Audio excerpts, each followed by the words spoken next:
Zvakaoma Talkmore akaputikirwa nechubu yake. Akadedzera. Akasvika kanokwana ka3.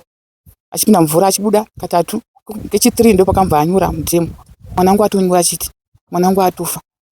Ndamboti pendazvinzwa ine zvikanzi ichubu yakaputika. But ndazosvika panapa zonzi after 2 months kana kuti 3 months zvinhu zvakadai zvinowanika pana. Esa vanongouya kana vane vasikana vavo. Vasauye kuno kuti kuno damu ndotoneka kujera karinoita. Tasona chinhu chabudisa kunge rungu like. Asi kuti rakaita flat chakagonya kudai so. Mwana tikauya enzo ndikuziya padasira ndikuziya kutangira pa. Mwana tongani tambo pesa makaponi. Nomona munhu.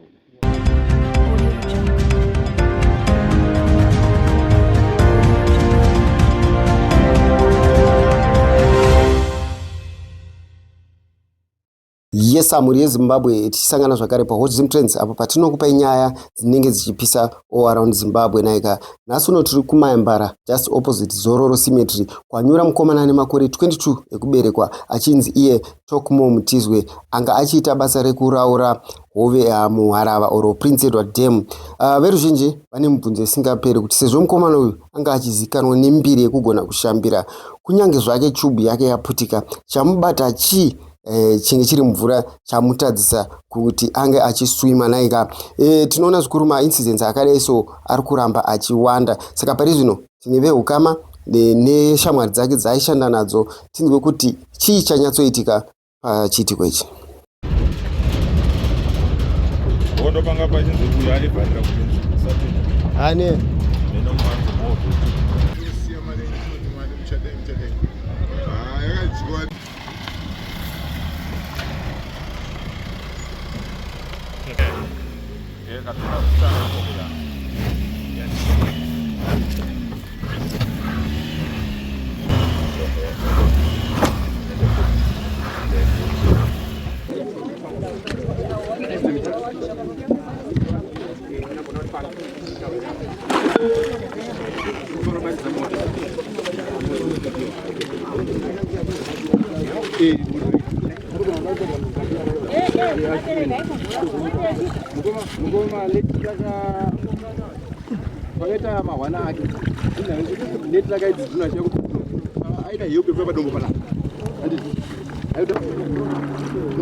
Mwana wangu Talkmore aita basa rake raita ndirokuraura hove muno mamunta mudhemu.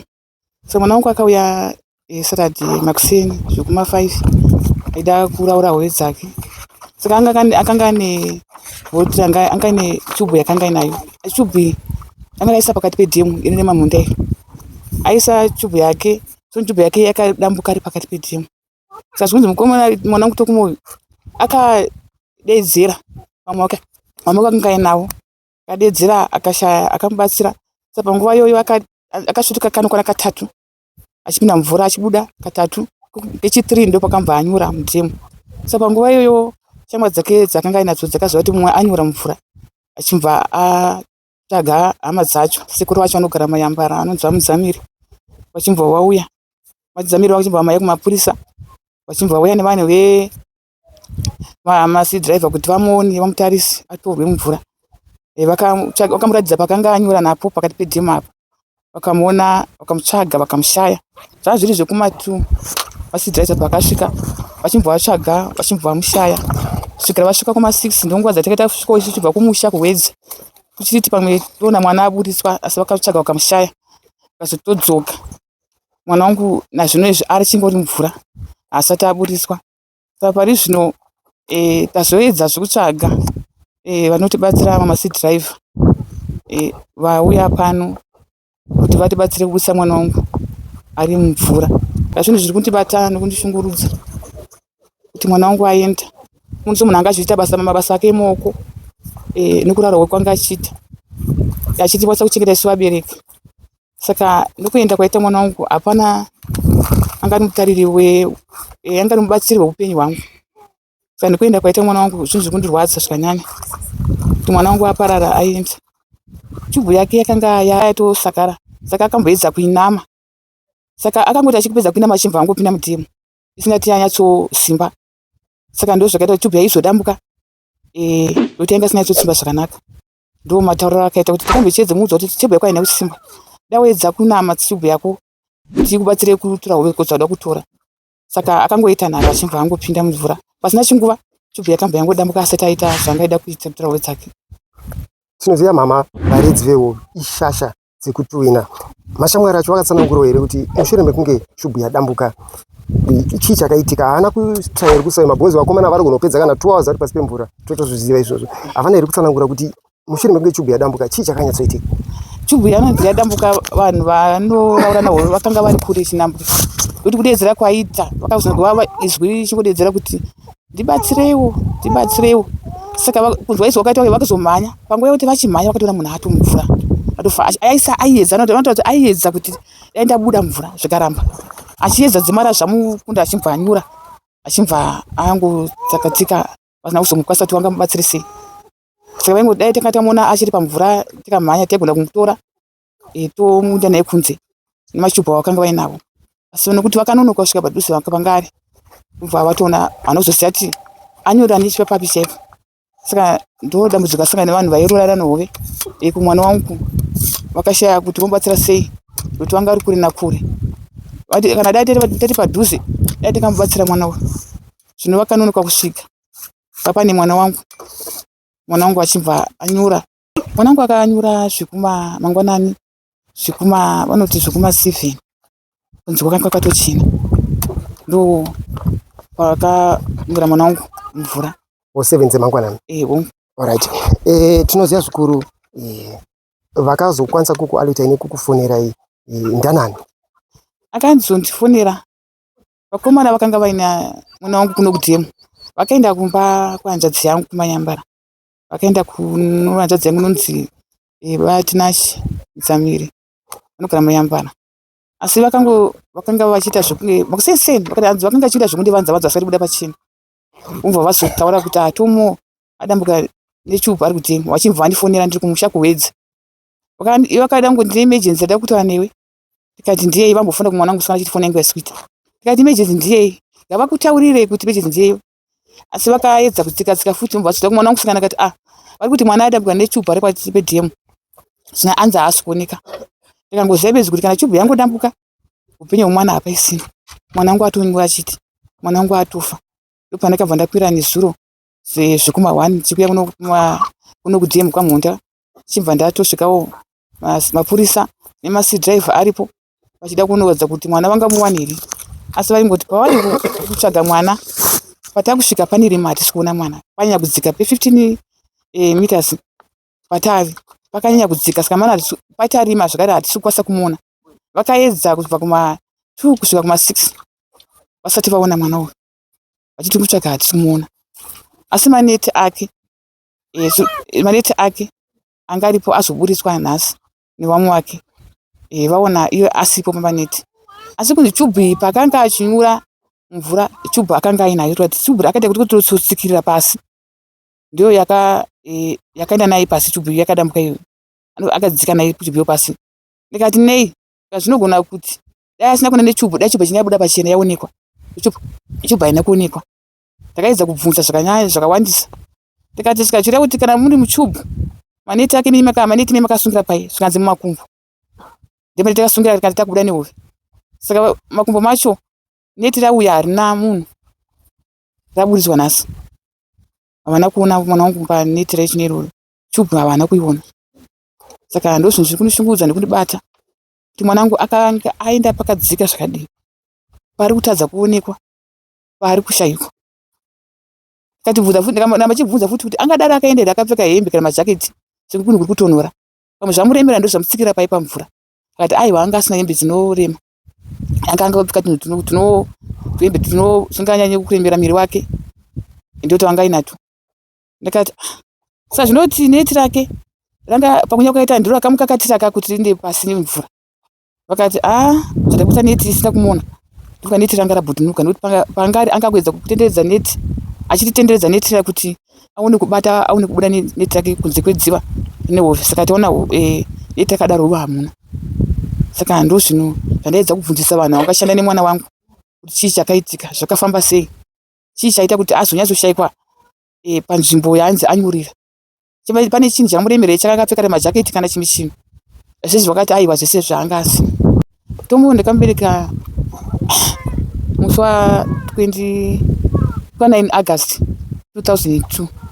Ndo pakamubereka zvoti anga ane 23 years. But ichitarisa basa rekuridza iri akaritanga gore ripi? Anogona nenguva kuti 25 years achirishanda. Zvinhu zvinorwadza izvi mama. Tomo anga ine mhuri here? Tomo mwana anga asati arora. Anga ari munhu anga achigara ega. Kurara hwewe tingade, asi vanhu vapera. Kutambira pamadziva aya tingade kupara achiona nemadzivaya. Asi vanhu vaperera madziva rinofanira dziva rinorapedza vanhu. Hakupera mwedzi 2-3 kana. Pane panzi pa 4 na 5. Nomato nzwa kuti zvindovera pakawira mukomana nemunina. Waya uzofara wari papo dzari. Saka ndo zvinhu zvandibata. Coach Rambo wapinda watanga kutsvaga wachinyura wachibuda, asi pane pawaenda nechepakati kutarisirwa nzibhuku akanyura wabudikira ipapo. Saka dhimo yawabudikira ipapo pawazonyura tazoona chinhu chabudisa kunge ruoko like, asi kuti rakaita flat chakagonya kudai isu tatofunga kuti ndiwo wabudikira, asi tazoona havasiriwo wabudikira because iwo wangu wachitoro ende tatochiona vanhu vakawanda. Saka ruzhinji rwenge rwakaungana parwaona ruoko ruchibuda rwati chii? Vanhu vese vatoshamisa kuti zvatiri kufungura kuti ndiwo wabudikira kamunhu achiri saka mama kufungira kwenyu tichiita sapingi pana Coach Rambo nepazobudikira ruoko maono kuti pfungwa dzini dzafungwa kuti yochiva tatofunga kuti pamwe ndiye ari kuposa ini pana mama. Tinoziva zvikuru kuti iro rwizi rune mbiri yekuti vana anana Manjuzu vanouya vachinyura imomo, vakawanda vamwe vanoredza nevamwe vanouya kuzotandaro zvavo pavano vanouya kuzonyura imomo. Mungataurawo here nhoroondo yerwizi iri kubva tichidzokera hedu kumashure zvishoma kuti chii chakamboitika kumashure? Tongozoti vanonyura vanobuda wakafa, kuti chakapedzera kunyura wakazomboflota pamusoro pemvura. Zvakaitika zvarini izvi? Ndofunga 2 to 3 months ago. Kuti ndichipinda mvura ndanga ndatopa dombo iro rako. Saka manje mukomana uyu pakapinda akatobva uku vasvika apo ada kutotanga kutisa neti ndo pakabva adedzera. Saka pakadedzera ndakasvika pakadedzera panga pana anonzi Tafadzwa wanga ari pamhiri pabira apo. Saka pakadedzera akati Tafadzwa ina ndiri nechepamatombo apo. Saka Tafadzwa pakavati iwe siya neti tese timanye unobatsira mukomana rapo yebva atonzifana kudhigidha uende kunze tikutase tikuya. Saka inini ndakarwa chibvu nchitoenda kune mukomana ndichirwa chibvu nchienda kwamune mukomana Tafadzwa wachinosvika. Tafadzwa achisvika ndichisvikawo mukomana angatonyura. Patakasvika isusu takawana juzi remukomana neheti yake nemaneti nechigubhu chanenge anacho. Akatona matubhi makuseni hanzi akatomboudzwa here nemumwe anonzi Tobias kuti tubhu yako iyi haisi chese haite, hanzi vatoti 2 minutes ndakapinda ndiona tobuda ndiona igadzirisa. Akadedzera takati kure maningi zvokuti patakazosvika isusu angatonyura. Ndatoona kuti uyu musoro wake akatanga kuti kekutanga kechi3 ndopakabva anyura, asi takati kure zvokuti datanga kwasvika padhuze naye komanda taibatsirana taitabuda naye. Vese vanda zvemanjuzu vese vanongouya kana vane vasikana vavo havasauye kuno nekuti kuno dhamu rinondotoneka kuyera karinoita kana rakunopera ndozvarinoita, rakunotanga ndozvarinoita, iyo haisi secret. Saka tikuti vese vane vasikana vavo vane zvavanoita dhamu ngavasauye. Pane vamwe vataurawo zvakare kuti aiwa kune vanoita zvemanjuzu ava zvakaita kunge zvemarituals here, vanosiya zvavanosiya imomo kuti vanga vanoraura vanenge vasina chavanoziya vanogona kuzosangana nedambudziko. Mukatsanangura muri Zimbabwe kuti munozvionawo sezvemarituals izvozvo toona sekuti ndozvingatikonzeresa nekuti zvinogona kuti hakana nezvemukati zvokonzeresa matambudziko. Saka totongokumbira kuti ivavo ngavambomiswa. Tikuona zvakare nhaurirano yedhemu rineri zvakabvira kudhara zvichinzi panogona paine njuzu iri panapa. Makambozvionawo semukoma iyi nyaya iyi handiona sekutoti chokwadi, asi chandinoona chekuti isusu tinopinda tichiita zvekutsvaga zvekushava hasati amwe anda kusangana nazvo, asi tine kuona kwatinotoita kuti izvi zvasiita zvizvega nguva dzakauya ndedzekufungira kuti pamwe anga vabatwa nezvewo mumvurawo dzakatouya pfungwa idzodzo dzechokwadi. Muri yeZimbabwe ingade kuziva kuti zvemumvura havakwanisi kuziva language yamunotaura. Zvemumvura zvingava zvipi zvinowanikwa nazvo kana unyanya kutambira mvura? Zvakaita semumvura umu mune zvinhu zvemo zvakafanana nemusango mune zvemo mune nyoka dzemo. Saka zvemumvura mune zvemo zvekuti hatingazivi kuti mune zviri but zvirimo zvemo. Ndamboti pendazvinzwa ini zvikanzi ichubhu yakaputika, but ndazosvika panapa zvonzi after 2 months kana kuti 3 months zvinhu zvakadai zvinowanika pana. Ndozoona kuti hakusi kuputika kwechubhu. Ndamboti pamwe chubhu yacho yanga yane maponje ekuti yanga yanzwa nekunama, but ndozoona kuti aiwa hakusi kuputika kwechubhu. Pamwe pane zvinhu zvinotoitika padziwa rinei. Saka iri kurudziro yangu ndeyengoti dai tatsvaga zvimwe zvekuita tasiyana nezvekuramba tichipikisana nedziva rinei. Baba, tinoziva zvikuru kuti dziva rine nhoroondo yekunzi vakawanda vakatorwa nenjuzu. Makanzwawo sei matauriro akadai so tichitarisa kunzi vakawanda vakaparira mudziva iri? Ndozvacho zvendiri kuti ndanzwa zvakawanda kuti panofira vanhu 2 years yega yega pano pachifira munhu. Zveshuwa kana inyari nhama yacho zveshuwa uramba wachipikisana neungotaiwa ndongopindawo ipapo.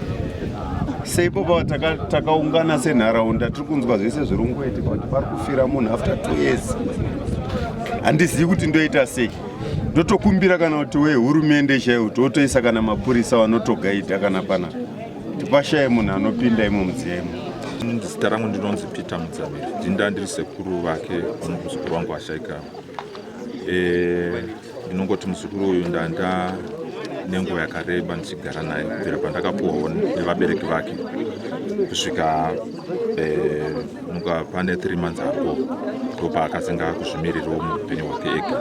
Ndarwadziwa zvikuru nanhasi ndichirongorwadziwa nokuti upenyu hwake handambofungidzira kuti zvingasvike pazvinogumira kudai. Tinongomuzivawo semunhu anga achingouya kwemakore ndofunga ane 3 to 4 years achiuya achipinda mudhemu iroro. Saka hatinambofungidzira kuti angasangana netsaona yakadaro, nokuti taingomukurudzirawo kuti kana uchipinda mudhemu rakadaro unopfekawo ma-life jackets aya anoita kuti abatsirike kana asangana netsaona yakadaro. Saka taingomukurudzirawo tichionawo neuwandu hwenhamba yevanhu vakanga vachingorasikirwa neupenyu hwavo imomo mudhemu. Saka ndo zvatanyanya saka zvatirwadza zvati nanhasi hatisi kuziva kuti tichamira papi. Baba, mungataurawo pamakapedzisira kutaura naye mashoko api amakapedzisira kutaura naye mukomana we? Ndingangoti ndichirongorangarira nofunga pane about 2 weeks ago ndakapedzisira kutaura naye pafoni. Ndaitongovhunza wake kuti sekuru vake varipo here, ndo mashoko andakapedzisira kutaura naye ndichitoti kuna sekuru vako unavo here kumba kwako kana kuti pane kwavaenda. Zvinhu zvakaoma. Talkmore akaputikirwa nechubhu yake. Chubhu yaTalkmore akadedzera ndofunga 4 times Talkmore achidedzera help. Asi kuti Talkmore paidedzera help tatine chinhambwe chekilomita pana Talkmore angari mupfanhari innocent asina kana pressure nemunhu kana chii zvekuti vanhu vakanaka vagare panyika ichokwadi. Inini mabasa irona Talkmore ndokwanise kuaita nokuti Talkmore munhu angari innocent asina pressure. Asi kuti zvakaitika pana Talkmore Mwari ndo andoziva. Takabata hove nemasize 2 aitokutenga kutenga masize 2 aitogona tokupa advice mudhara size 2 asikubata tenga size 4.5 andimuzona achibata totanga kutorarama nemhuri. Chubhu yazoputikira Talkmore nhasi ndakaigara ndofunga 10 years 15 years. Ndaona kuti chubhu inouraya ichokwadi. Chubhu inouraya yauraya mumwe wedu wataitaura nezuro tichitaura. Totokumbirawo mukoma Rambo kuti vatibatsirewo mumwe dabude. Takambotiranidzwa nemadhaivha akaramba zvakaramba tatogara mabhoti tichitowaipa kudai nekudai. Ndadzikuda mangu achikuda mangwana. It's okay my friend. It's okay. Rambo wakadaro batsira Zimbabwe. Aiwa. Kana muri Zimbabwe unoona boss Rambo tinaona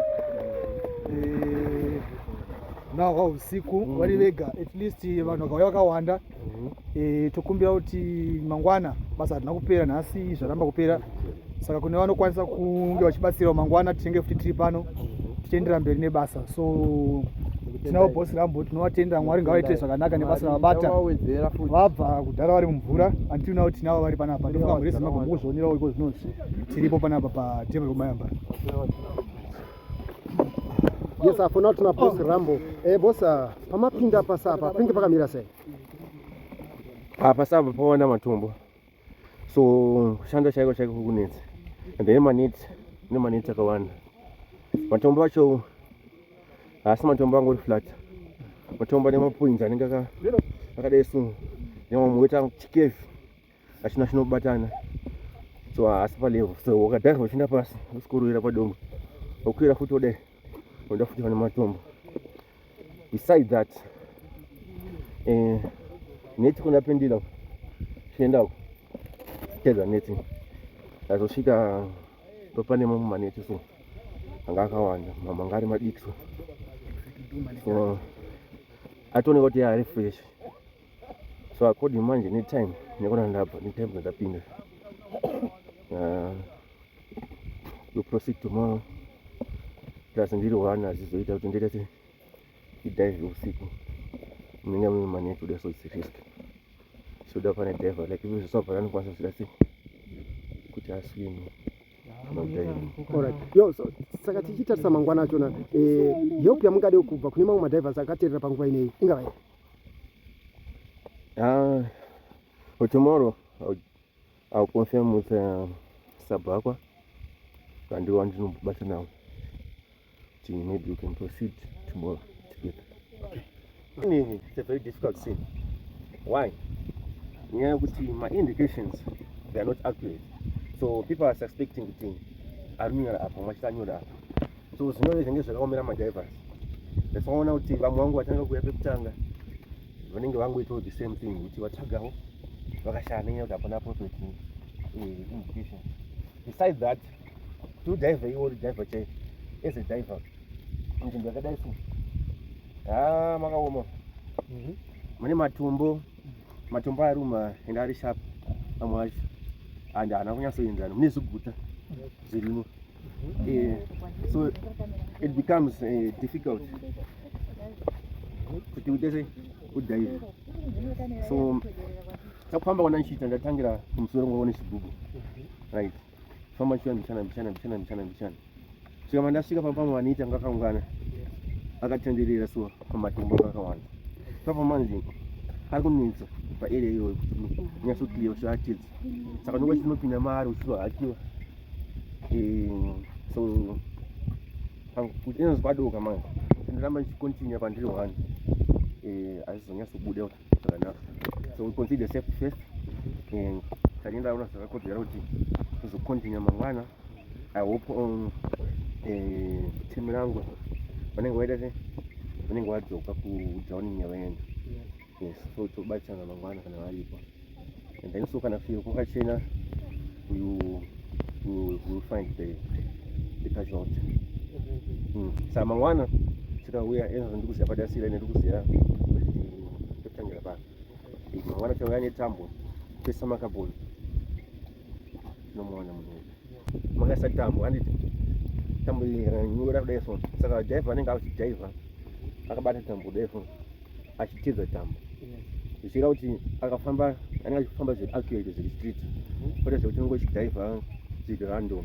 Saka tambo inokubatsira kuti ukafamba straight up wobva waichinja kuisa paside uchifamba uchita sei uchitsvaga kuti like inenge ichimaka. Indication yacho is very poor. Saka panita kutotidza chini maneti acho ese sekuti ndabva uko ndakafamba ndafamba. Saka mangwana ndinda kuziva kuti ndagumira apo kana sienda maka totangira papo china mbiri. Saka patozvisvika kusvika kwakaita sei kwakagumira munhu atimushaya.